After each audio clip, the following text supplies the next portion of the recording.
Hey, it's Travis. Too many camp directors run just on gut feel. Our free Resilient Camp Blueprint Diagnostic is your dashboard for resilience.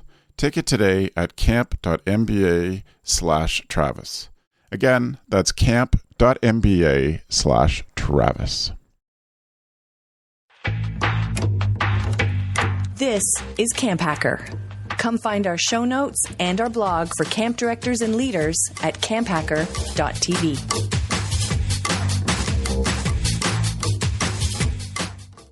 Good day and welcome to our podcast. This is CampHacker, episode 83, recorded on the 26th of May, 2015. On today's show, the hard truths about staff evaluations. If you would like easy, automatic, free updates of our podcast, you can subscribe in iTunes or use the free Stitcher app. This week's CampHacker podcast is sponsored by GoCamp Pro. In a lot of ways, GoCamp Pro was built for directors just like you, people doing it all themselves. We designed this by asking ourselves, what resources do we wish we had during our time as directors? The material will be helpful to those in their first 5 to 7 years of directing, but so much of it fits for camp directors who are looking for ways to make their camp life easier. To see Travis's quick overview of GoCamp Pro, go to gocamp.pro/inside. We hope you enjoy the CampHacker show. Hello, Camp Pros, and welcome to the CampHacker podcast. My name is Travis Allison. I run a blog and a podcast network about summer camp at camphacker.tv. Hi, my name is Dan Weir. I'm the Director of Camping Services at Frost Valley YMCA. Frost Valley is a year-round camp conference education facility up in the Catskill Mountains. And so we're about 2.5 hours from Manhattan. And this is my 19th summer working at Frost Valley. And my name is Gabrielle Rail. I'm one of the camp directors at Camp Waro. And Camp Waro is an all-girls camp situated in the Laurentian Mountains. And I've been working at Waro for many years. And my name is Joe Richards. I'm the Executive Director at Pierce Williams Christian Center, which is a summer camp and retreat facility for the United Church of Canada in Fingal, Ontario, which is located about halfway between Detroit and Toronto. And I am learning to play the banjo. Good, excellent speed dating, Joe. Well done. Thank you very much to the three of you for being here. It's nice to have everybody from the old gang in this, which might be our last podcast of the season. We'll have to try out some dates to see if there's one more coming. But in what we suspect will be the last podcast of the season, we want to really focus today on a topic that will be helpful and useful for this summer. And we're going to talk about the hard truth of staff evaluations. Before we switch into that discussion, I just want to tell you that, or ask you rather, if you are a longtime viewer, we hope that you subscribe by clicking on the button below this video. If you are a long-term listener and you've been listening while walking the dog or doing dishes or something, it would be great if you would give us some honest feedback. And the easiest way to do that is to go to camphacker.tv/iTunes. Let us know how you feel about the show. Give us your honest review. It is very helpful for us getting more camp pros to listen to the podcast. And thank you for that. So today we're going to talk about the hard truth about staff evaluations. And maybe the hardest truth of all is that there are a lot of camps that aren't doing staff evaluations. There are a lot of camps that are doing poor evaluations and would like to do better, and we're going to definitely address that. But it seems to be a lot of camps who aren't doing evaluations of their staff. And we have had a great opening discussion before we started recording. We're going to pull some of that together back in here. But I think one of the biggest questions that we should address, first of all, is why bother doing staff evaluations? And Joe, I wonder at Pierce Williams, why you do staff evaluations? We do staff evaluations at Pierce Williams so that the staff can grow. Right. This is one of the whole things that we need to get across to our belief is, and my belief as a camping professional is that we're not only here for campers to have an amazing summer, we're here to ensure that our staff become better people. And if we don't do staff evals, we can't ask them to change behaviors, or we can't ask them to try harder or to meet goals that they've set. So it's really important that the staff know what we expect, and they set their own goals prior to the summer, and then they're evaluated on our expectations and their goal setting and their ability to meet those goals. So we really do it so that the staff leave camp as better people. and it allows us to, if the case comes that we need to let a staff go, we often talk here at Pierce Williams about the fact that by the time you sit across the desk from me, you've made all the choices to go, but you would have seen those lined up in your evals from week to week. Cool. And Gab, why are staff evaluations important at Waro? Well, similar to Joe, but basically what we convey to our staff members is evals are there so that it helps you come back next summer or you get promoted for next summer. But if you don't know how to grow as an individual, then the promotion's not an option, and neither is usually being hired back. And what we look at it as is customized staff training. So as a CIT or LIT, it's standardized in the sense that everybody does similar sessions. But then as a staff member, we need to do mini learnings for each individual. And there's certain learnings that other people, Joe and I might not have the exact needs for different learnings, but staff members do. So don't either. So we try to customize those learnings. So that's the way we explain it to our staff members. And it's to have better staff members for next year. Cool. Is there anything else, Dan, that you think that you would add to why it's important? Yeah, I totally agree with what Joe and Gab are saying. To add, I think one of the best things about doing evaluations is it really solidifies it being a professional environment. Camp is so much of living where you work, and if you have had staff that have grown up there, entitlement is a huge thing we all battle. And so by having regularly scheduled evaluations of your staff and giving feedback in a forum, it reminds them that this is a job and that they have responsibilities that they have to deliver on. I really can't echo enough of the staff. If they don't feel like they're being developed, they're surely not working at your camp for the money. If they don't feel like they're being developed, they're going to go elsewhere. And if you look at all the studies of millennials, it's all about they want personal development. Yeah. The more time you put into them, the more likely they are to stay or to come back summer after summer. So I also don't get the concept of when people complain about, for lack of better words, bad staff, I'm like, okay, if you're complaining about staff not performing up to the right thing, you should be taking the time to get them to that level. You shouldn't just be complaining about them. And I've heard some camp directors say, like, oh, well, it doesn't matter. We'll just get through it. I'm like, well, why don't you take the time to train them? And that might solve your problems. And it's a lot of work, but I think those are the important aspects to really create that professional environment and to really get the best out of the staff as well. So. Right. And I agree with you that young staff members definitely want to feel their own development, but they also want to feel part of something bigger, that what they're doing has purpose. And the way that you help show that to your staff is to say, we are professionals about this. This is important. We have this huge effect on kids. We can change lives, and we're going to do it by being better every day. And so I think that that's all part of the evaluation process, is showing them that we believe that this is an important part of, that they're part of something important, and we want them to grow.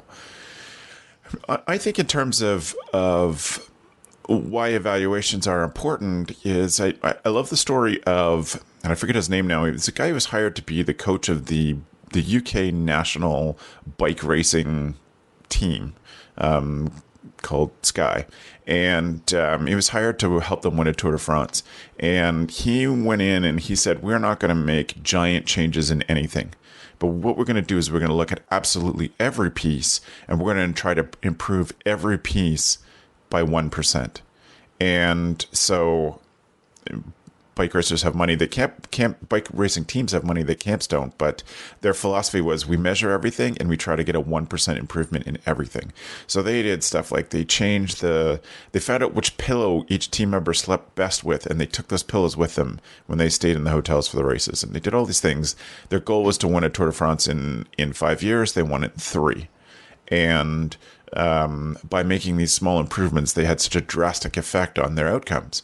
And I think for me, that's why evaluations are important. If you improve every single staff member by 1%, and therefore every little interaction with campers by 1%, your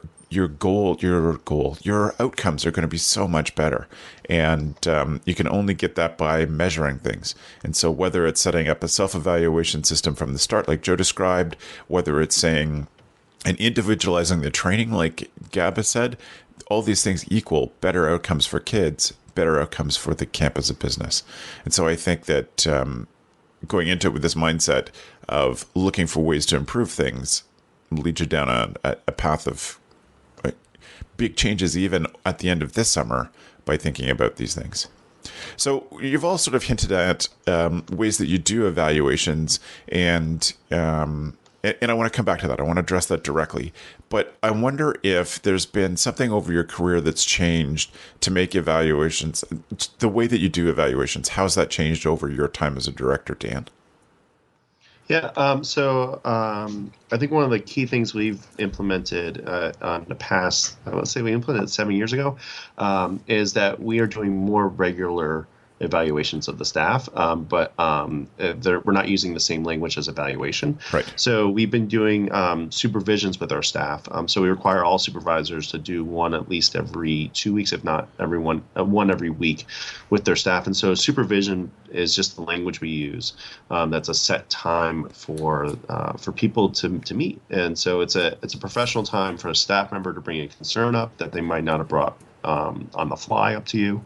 And it's also a time for you to take the time to develop somebody. And we've always had goals intertwined with evaluations. So we use the SMART goal system, and you could Google what SMART goals mean. It's a very easy acronym to teach your staff. But we constantly go back to is what you're doing on a work basis meeting your goals? And that right there made people feel great. And it's also became language to kind of have these meetings and not be a negative tone. If I went up to a staff member and said, I need to meet with you one-on-one, the mind automatically goes to the negative place. Right. If I say, oh yeah, we haven't had supervision in a while, you and I should sit. It doesn't go to a negative place. It goes to, oh, okay, great. I can bring up this. I can bring up that. That's been the most radical change. And it's made evaluations easier. We've seen more development with our staff.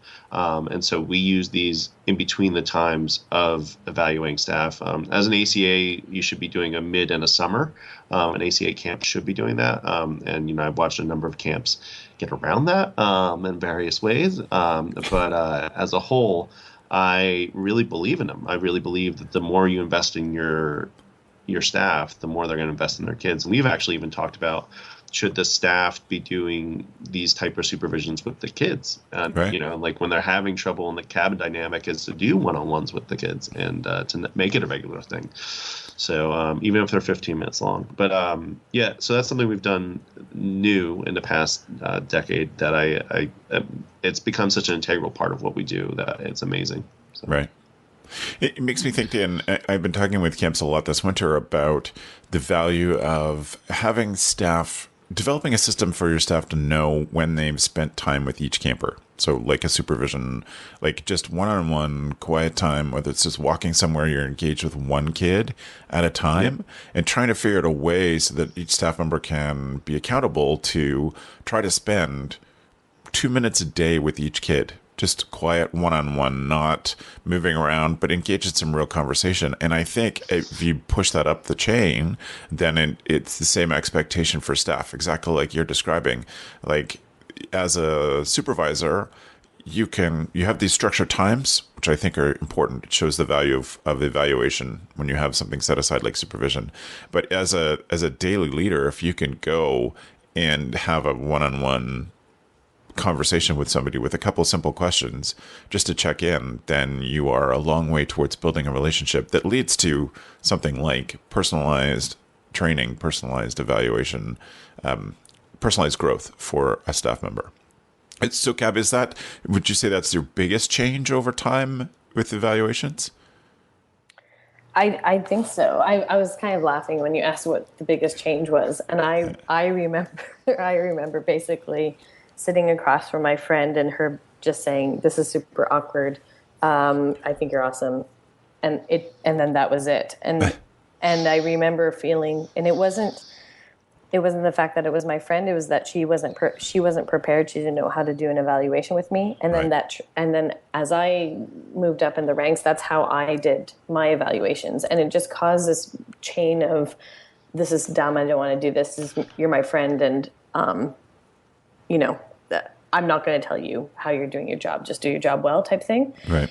And I think basically over the years, what we've had to do is really create clear expectations, make it consistent, have them also problem solve, because that's the whole point. We're trying to make camp better. We're trying to make you feel more prepared for camp.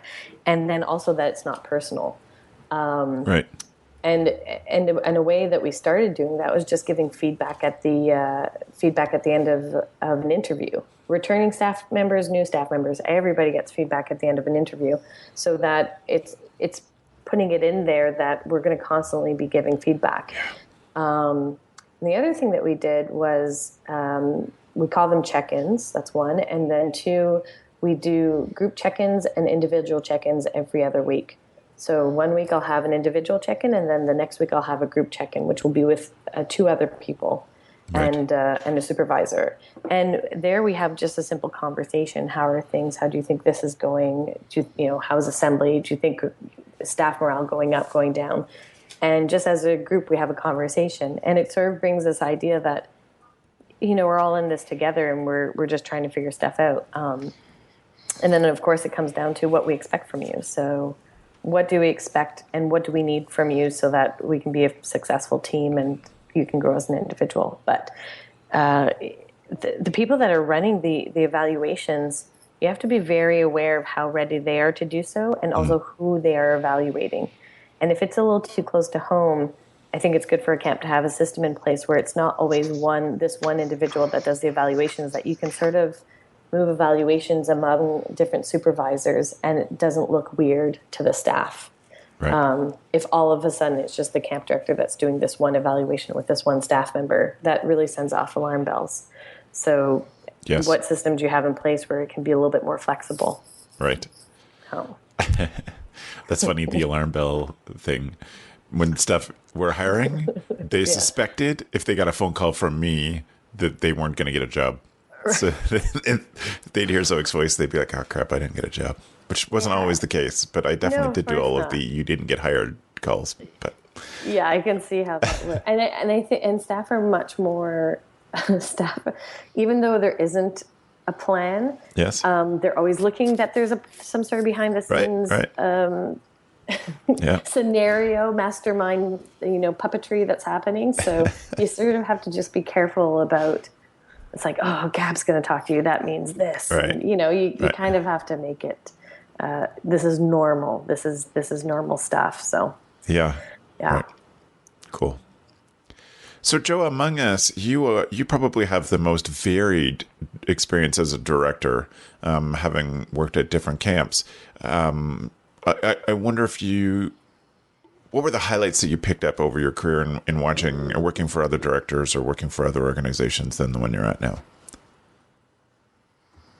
Well, I think a lot of those highlights have to do with making sure the staff are aware and how often you evaluate. We deal on a weekly basis here at camp for evaluations, and that's something I picked up from where I grew up at camp, right? Because we have staff who work for a week but might not work the next week. Gotcha. I think at a lot of the organizations, I still use for a final year-end evaluation, one that I picked up when I lived in Thunder Bay in the 90s when I was at Lakehead University and working for the city. It's just an evaluation at the end of summer, which is much more formalized, but it goes over it, something that we'll give them a copy of and they can use to share with other people if they want. I think that what I've picked up, there were years when I attended the Ontario Camp Association Directors Conference, and every time, here's one of my secrets. Every time Camp Robin Hood had a session on evaluations, I would go to it. Right. Because Camp Robin Hood gets evaluations right, and they change it as they go. And so I've used a lot of that as I move forward, which tends to be with making sure that staff are aware, making sure that staff know your expectations, but also that they set their own expectations, right? So they have these goals that they list at the beginning of the summer, and then every evaluation is checking in to make sure they're reaching those goals and time again, so that if they do reach those goals, they can set new goals, and if they don't, you can ask them why, and as they move forward. I think the other thing I've learned is from Camp Manitou used to do an end of summer sort of directors conference directors meeting where they went over who they would want back and who they weren't, which is sort of an evaluation, but it wasn't always something that you shared with people immediately. And so they had a scale where they would have they had 4 letters they sent out to staff at the end of the summer or at the beginning of right in October, September, October time. One was, we're going to invite you back. We really want you and we're going to recruit you. Number 2 is if you apply back, you're going to get a job. We love you. Number 3 being there were these issues and we should follow up with those. And then the 4th type of letter was thanks and have a nice life. So it was, and this was an evaluation that when my wife was directing here, when we first started at Pierce Williams, we would literally sit down with the staff list and just go over and say, okay, well, are they a 1, 2, a 3, or a 4? Right. Right. So 4s are people we're never going to have back. 3s are people we'll work with. And for the first 3-5 years that I was here, we really did work with 3s and try to get them to move up to 2s or to 1s.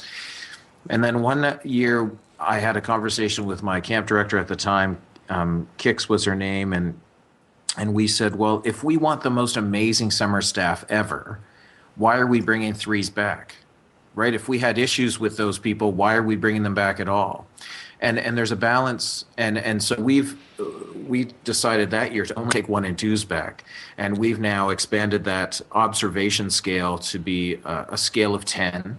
And if you're under 7, you're not going to be invited back as an average. There's 5 on initiative, independence, problem solving, communication, ability to work in a team, adaptability, compassion, leadership, passion for what camp is, willingness to do what needs to be done. So we rate them on all of those things on a scale of 1 to 10, and then we add that up and we average that out. And then we do that for like 7 leadership team members do each person. Right. So then we take the average of that. And if you get below a 7, if you between 7 and 5, we'll still talk to you. It's not like we ostracize you, but once you get below a 5, we might very well never hear from us again. Right. And we might delete you from things. But that's been a really, and the trick with that one, and what I've learned through other camps, and especially through doing this for 10 years here, is that we didn't used to tell them we did this. And then when we started to say we're only going to bring 1s and 2s back, we decided we had to tell them. Right. We had to tell them this is what you're being evaluated. So there's weekly evals, but then there's this on top of that, which is to say we're gonna judge you on all of these things and evaluate you and observe you. And I know you might have a conflict with, a personality conflict with this one person, but it should balance out over the course of 7 or 8 people doing this for you, right? And at that point, they really get it. And then this is also, we include this sheet in the back of their staff manual, so they know exactly what we're observing them on and how we're going. So still look for better ways to evaluate and better ways to to make sure that we're trying to give everyone the tools to be successful as they go off into life, right? I know, Travis, you guys have talked about the sessions you've done with resumes or used to do with resumes and how to shake hands and whatnot. I feel like evaluations are just as important for that, right? Yeah. For us to say, this is what you do. And the other thing that I've really done is moved away from somebody asked me when I was at ACA National in February, somebody said, well, how many evaluations do you write a summer? Because I was talking about the fact that we do them every week for 30 staff. And I was like, I write 2 every summer. I do my head cook and I do my summer camp director. Right. Well, who does everybody else? Well, there's direct supervisors do everybody else. It's not. Yeah. It's not up to me, and it shouldn't be up to me to do everybody because I'm not the one who sees them Sees them all the work. time. Yeah. So it's really passing along that responsibility, because giving your leadership team members the ability to evaluate people is also something I learned when I was at the Taylor Staton camps, and something that is something, if you can pass on to them and have them do it honestly.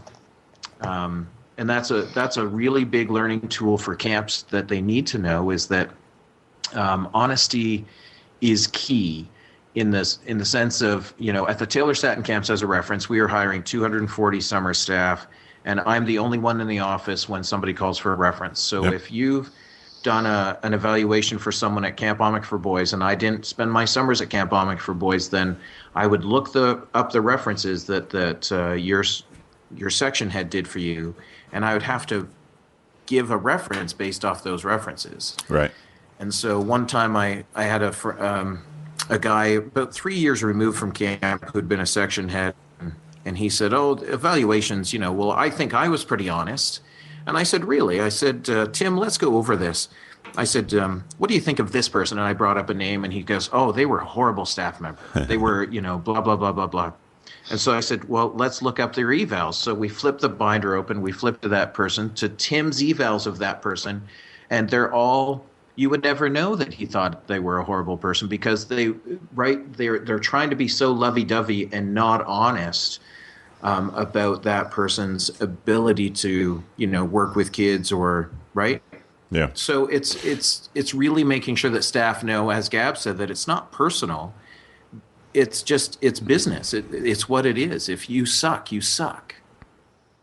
So Yeah, and that's the training piece. I think that's where evaluations sometimes fall flat, is when the evaluation is not clear what people are being evaluated on, and it seems like it's subjective, so it can't be. And the other piece is that the actual person that's doing the evaluation, they haven't been taught how to do it necessarily.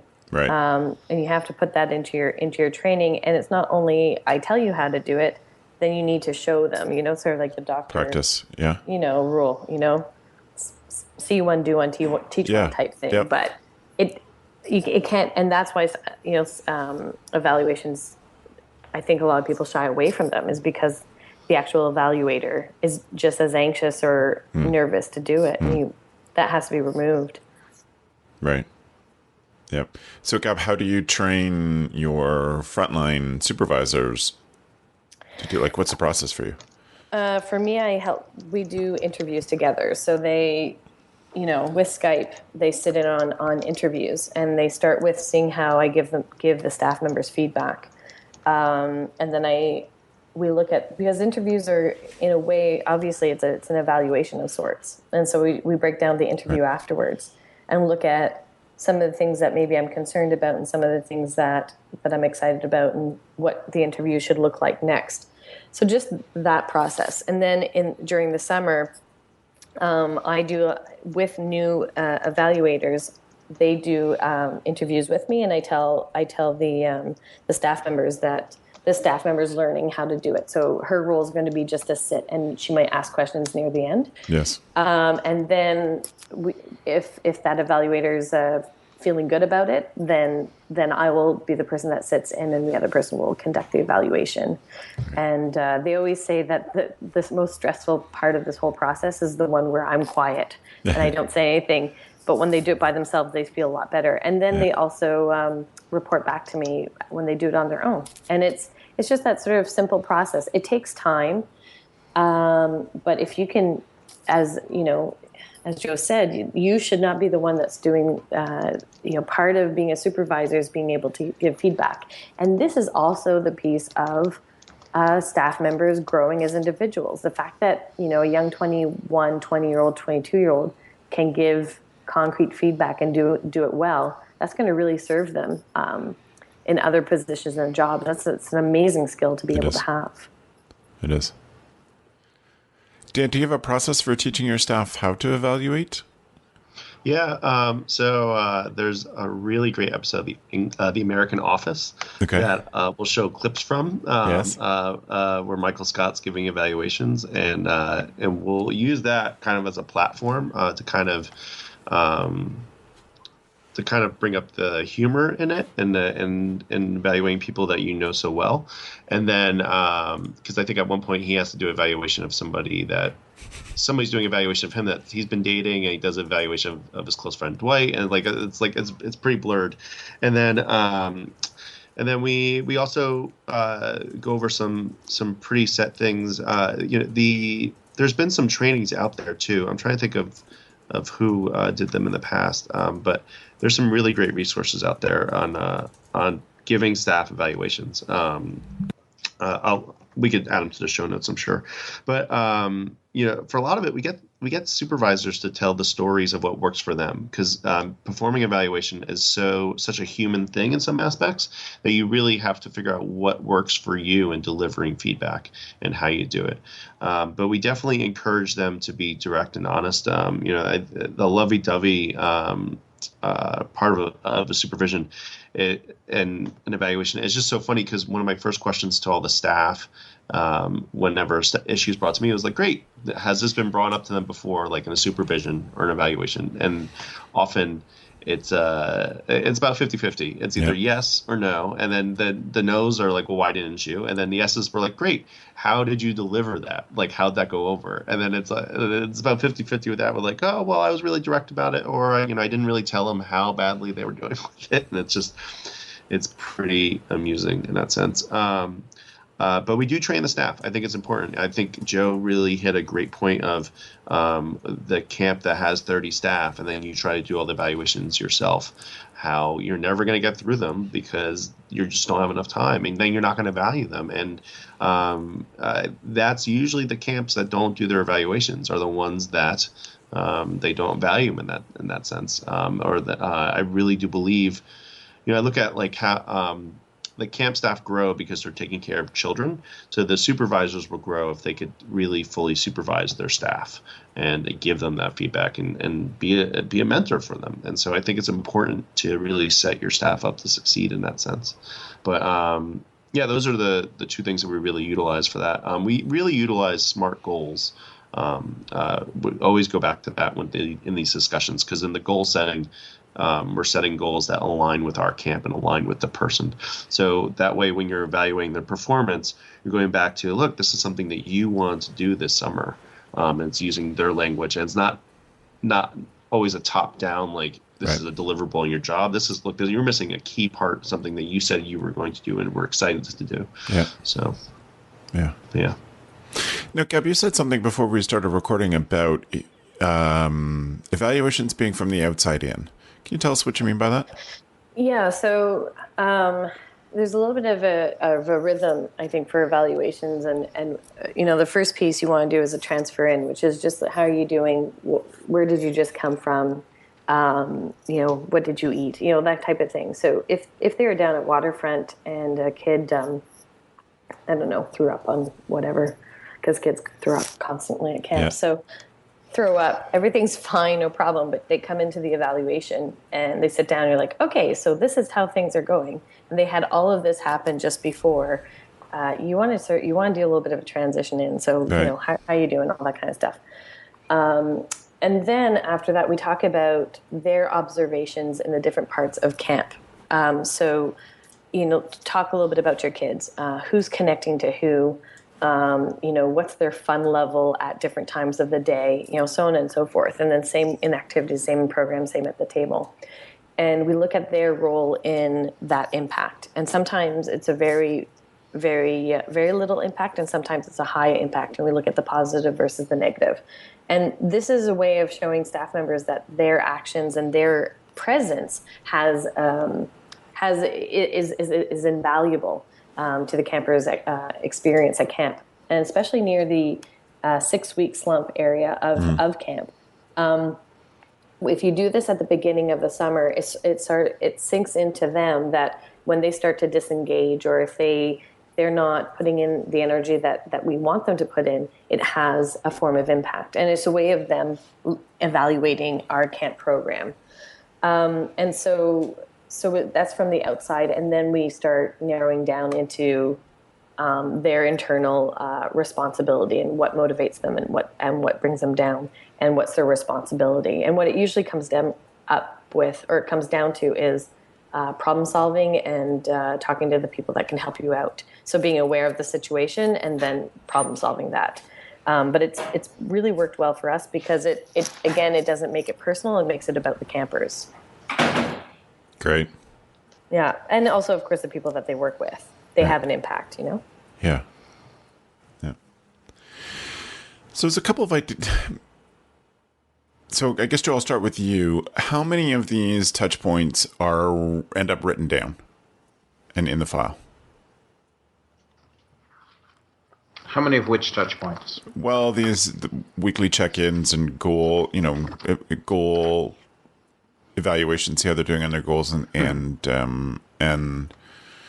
it sounds like a co-evaluation from one counselor. How many of those are written down and kept with the person's personnel file? I would say the majority, right? Like when I look at the 2014. So, for example, I go into, I'm sitting here in front of my computer and I'm looking at one member's evals from last summer, and I see 9 pages of evals. Okay. Right. So I see 1, 2, like every week she's been here plus a 2-page final eval. Okay.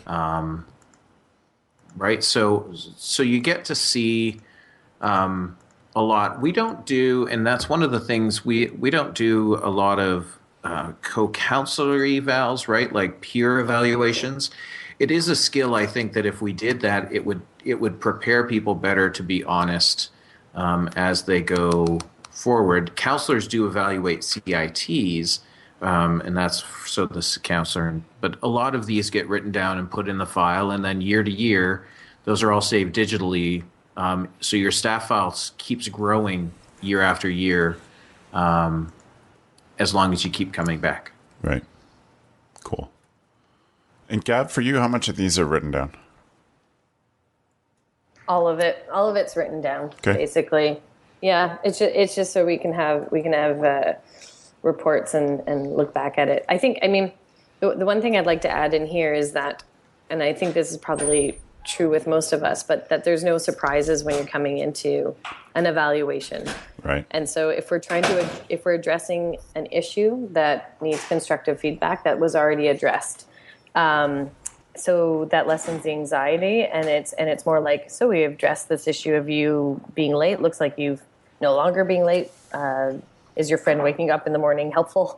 Right. That kind of thing. So that kind of stuff is also written down so that when we do our check-in, we can look at those sort of mini interventions. But there's no surprises. There's no, this is the good, this is the bad, this is the ugly. That's not.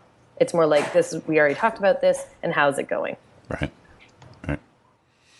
And for you, Dan, too, is all of the stuff you talked about written down in some form?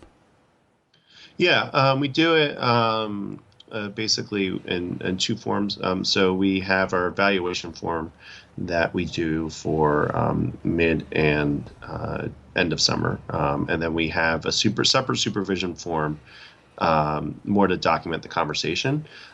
Because, again, you might bring up some things in a supervision that you don't necessarily want to be on your evaluation. Yes. But we do want to kind of capture that we talked about it. Okay. Especially if there's a recurring issue, then we can say, look, this is being your supervision, this is being your evaluations. So there's 2 separate forms, and the staff really do appreciate that. I think there's a little more openness that happens in an evaluation, sometimes, in supervision than evaluation, yeah. Which can ultimately lead to a better evaluation as a whole. We also still do observations as well, activities led. So, for instance, if you're an instructor, you'll have of archery, you'll have a separate observation form of how you teach that, because we view it as 3 different things. So there's, how you're doing a certain activity and an observation is different than how you might be as a staff member overall at camp. So. Right.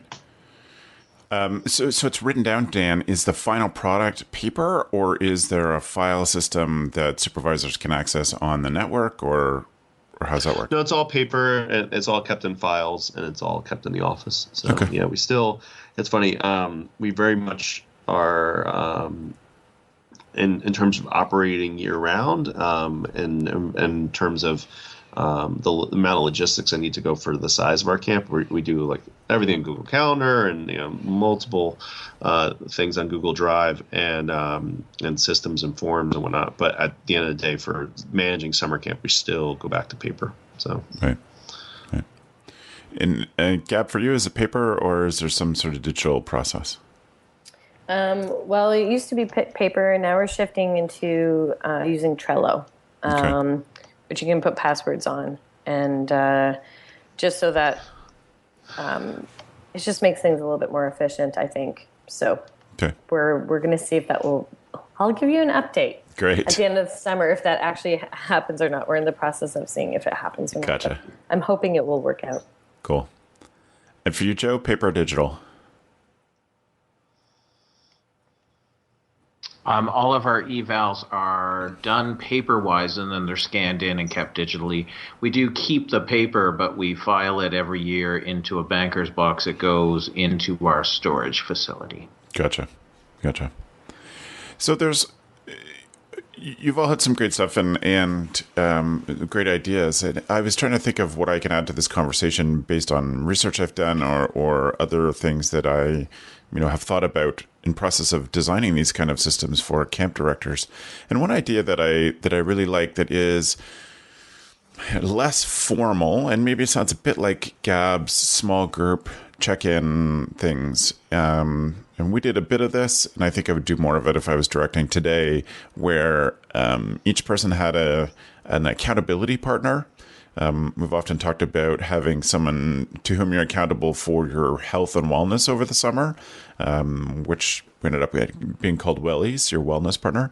But I wonder about something like an accountability partner where you can, as leadership, you are encouraging people to check in with their accountability partner and do some of this low-level stuff. Just make sure people are focused on their goals, see if they need some help, etc., and give them some way of a less intimidating way to build their own performance before it comes to an evaluation, a formal evaluation with a person that sees that. Also, I love that you've all been so focused on teaching staff how to do good evaluations. I wonder if the counseling staff see that, like see an example of an evaluation during staff training so they know what to expect going into it. Do any of you do that so that if you're a first-year staff member, you wouldn't know what an evaluation would feel like because it's role-played for you?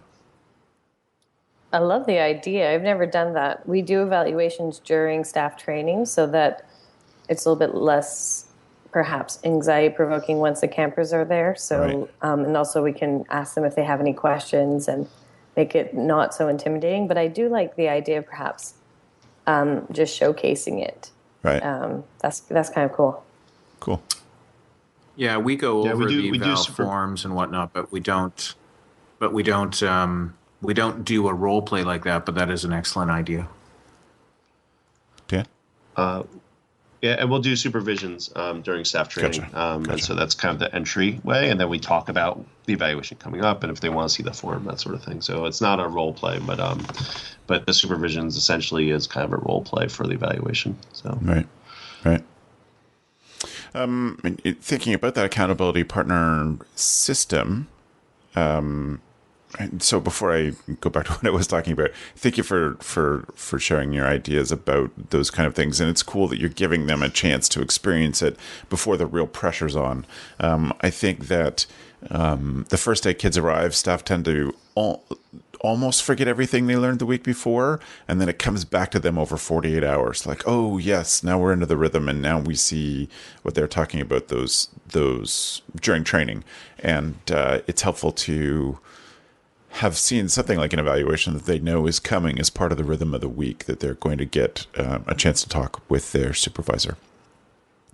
back to accountability partners, the thing that I would add to that idea is something like a mastermind group where you have 3 or 4 staff members at the same level as you that you can share with, plan some goals with, have each person take a turn at saying, here's the thing that I'm facing. And again, this is not part of a formal evaluation, but part of setting them up to be people who are striving to be better at their job all the time, and that they have people who help them with that process of being better, and make it, again, part of the rhythm of camp to check in. It's one idea that I think it would be, has potential to have some great impact on how their evaluations go when they come, when it comes time for evaluations, but also just to make them feel competent and listened to and have some support before and throughout the whole summer. Does anybody have any final thoughts or stuff that's come up for them about evaluations?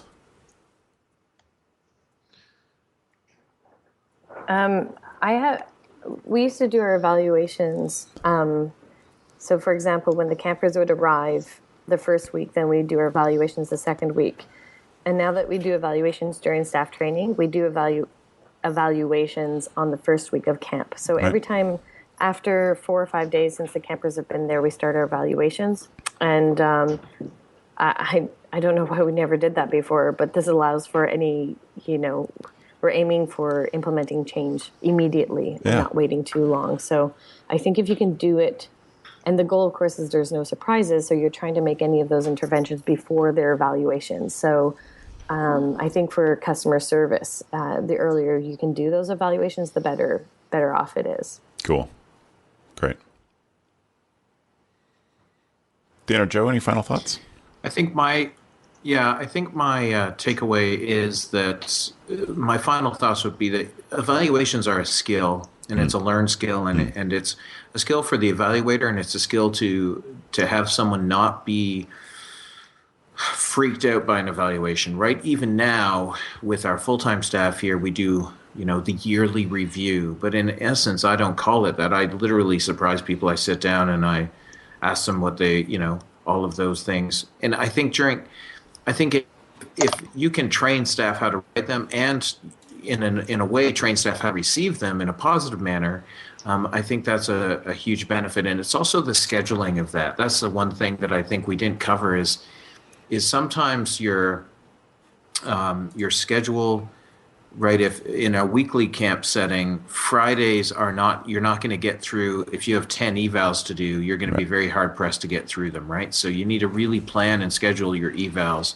so that you get them done at the right time. And so you're not holding people up at the end of the camp session, and they can't leave when they need to leave to go home and get their rest. Gotcha. And for you, Dan, any final thoughts? I think every employee deserves one. Right. How can you expect people to get better if you don't let them know what they're doing right or doing wrong? And I think it's important to highlight the things they do well, as well as the things that they need to improve on. And if they don't know what they're doing well, then they're definitely going to move on to another company. And if they don't feel like they're growing, they're definitely going to move on to another place. And you have a responsibility as a manager to do it. I don't really look at it as an option. I look at it as it's a mandatory. But yeah, cool. So I will put in the show notes links to 2 different tools for doing sort of a self-evaluation regularly. So if you're a camp who's doing no evaluations and you want some way to break into this slowly, or you're only doing two big evaluations throughout the summer, sort of middle and end, then I'll give you a couple of tools that you can have staff email you the answers to a couple simple questions weekly, so that might take them 10 minutes to fill out. Maybe they could text it to you if you're a camp that could set up to do that, or text to go to a survey online that they can fill in.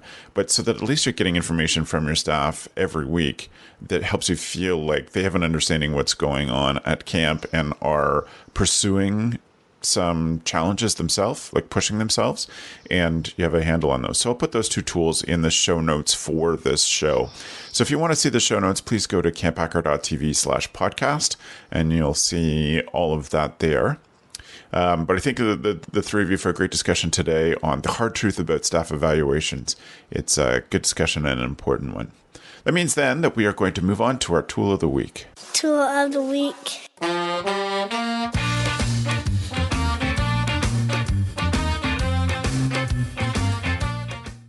So I thank our three co-hosts for bringing one tool with them that makes them a better camp director. If you're just joining us for the first time, a tool of the week is something that I know that people look forward to if they're long-term listeners. And you can go back again to camphacker.tv/podcast and see past tools of the week and get some great ideas of some things to make your life as a camp director easier. For this time, I'm going to start off with myself. I have a neat tool that I have a neat tool that I don't recommend you to buy. There is a website called the 5 Minute Journal that has a paper copy journal that encourages people to do something 5 minutes reflective every day. It's almost meditative in a way to answer questions about how their day's gone, etc. The questions are freely available on the internet, and they've openly said, here are the questions. I'll show you exactly what's in the books. The books themselves are about $20 a piece. And I know that we did this as staff people because we were able to, when we were directing, we were able to have staff almost our whole staff together. I suppose 1/5 of our staff together 4 nights a week for 45 minutes to an hour. And it was staff development time. It wasn't staff meeting. But the beginning of that staff development time was always 5 minutes of journal writing. And so the 5 Minute Journal has some great questions that I would encourage you to try to get your staff to make a habit or provide some reflective space for them to do it every day. Because there's some really cool questions designed by psychologists to help people have some better reflection on their own day and to improve their performance going forward. So I thought it was a fitting choice for our topic today. And that's at the 5 minute, no, not, it's at 5minutejournal.com. So you can find the links to that and those questions in the show notes. Dan, what's your tool today? So I picked this up last week, and it's basically a task manager notebook. So I've tried a number of apps, but I'm trying to really role model being screen-free with the staff during some aspects of work time. So it's a $15 notebook on Amazon, and it basically helps you manage your to-do list, and I've been using it for a week now, and I really enjoy it. So I just figured I'd share it. It's also, I think, it's a 3-month notebook, so it might not be bad for you to pick up for your first-time managers to help them kind of manage their day and make sure they're doing their evaluations. So that's awesome. What a great idea! Thanks, Dan. Yeah, no problem. Cool. And for you, Joe? My tool of the week this week is a book called The Life-Changing Magic of Tidying Up, The Japanese Art of Decluttering and Organizing. And it is a book that I heard about. I'm not sure where I heard about it first, be it CampHacker or somewhere, but I sort of paused and then saw it at a bookstore, and I picked it up and bought it. And it changes everything I used to think about tidying up, right? This idea that you're essentially, if you just put things away and tidy this section today and that section tomorrow, and it goes more to the David Allen getting things done method of, put everything in its place the first time, right? So the getting things done model goes to the, dedicate a couple of days to get your life in order with all your to-dos and whatnot. And that's what this Life-Changing Magic of Tidying Up reads as well, is you need to do everything all at once, and then life will be much easier to take care of itself. And it's a something that we're implementing at camp, right? I'm not sure if everybody has a program shed, but we have what we call the milk house. Our camp is on an old farm, and we have what we call the milk house, and it's essentially a program shed. And what happens every year is it gets emptied out, and then people put crap back, right, that we never use. But essentially, we just need to throw that stuff out and really have those hard questions about when's the last time this was used, when it wasn't it, and not just make it look nice in the shed, but actually have it be useful so that we only collect things that are useful to us and that make us happy. Gotcha. So awesome. It's an interesting read, and it's a great vision. Cool. Useful and make you happy. Well done. Yeah. Cool. Gabrielle, what's your tool? My tool is the Mighty Mic, and the Mighty Mic is a microphone that you can use on your iPhone or your Android. And if you are thinking of recording your camp songs, which I encourage everybody to do, because new families like to hear that, and Yes. returning families like to hear those songs as well. Yes. The Mighty Mic just makes it a better recording. And anybody that's a sort of a videographer geek, usually they like to hear what they're recording to see if the levels are fine. It actually has a jack so that you can also plug in your earphones to listen. So, so there you go. Yeah. Awesome. That's cool. Good. Sorry, I got lost in looking at the page for that. So That's put a okay. link to I was the Mighty ready to Mic. start singing. Start. We'll put a link to the Mighty Mic, the 3-month notebook task planner, and the 5-minute journal, and the magic of tidying up in our show notes at camphacker.tv/podcast.